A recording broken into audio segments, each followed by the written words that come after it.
Oui, ça va. Permis de conduire ak assurance quoi. Permis, assurance. Oui.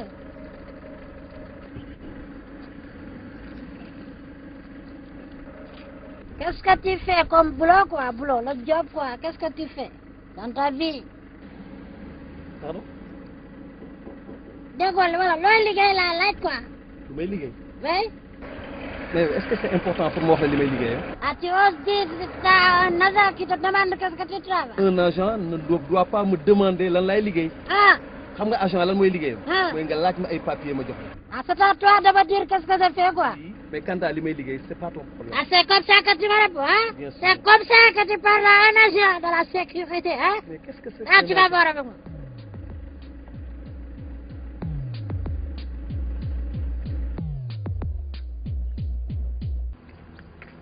Yow laay waxal bul ma tardé yow tamit.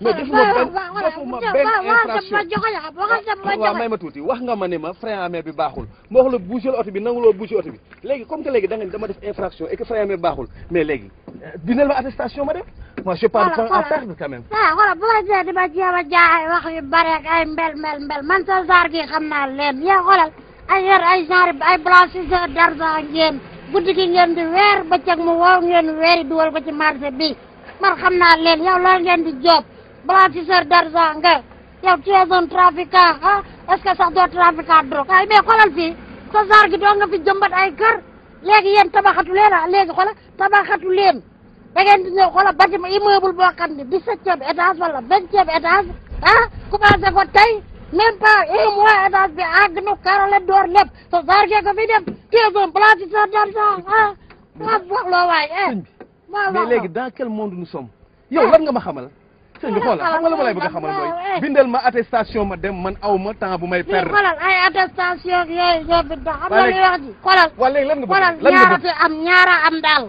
benn keesu buur ñaar keesu ardo.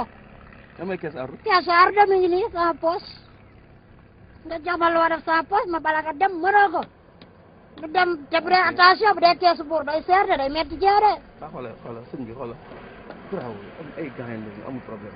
waaw mais. ñaata laa lay xoolal ñaata combien. keesu ardo ba 25000 la daan dem mais comme yow sa zaar gi dama la koy wàññil quoi xam naa ne yoroo sa carnet de chèque ndax sport nga jóge léegi daal jox ma 10 000. ok defal ñu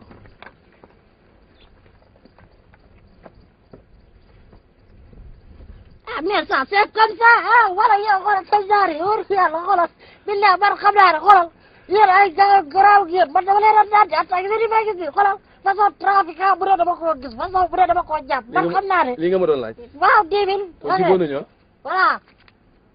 doo laal dërëm.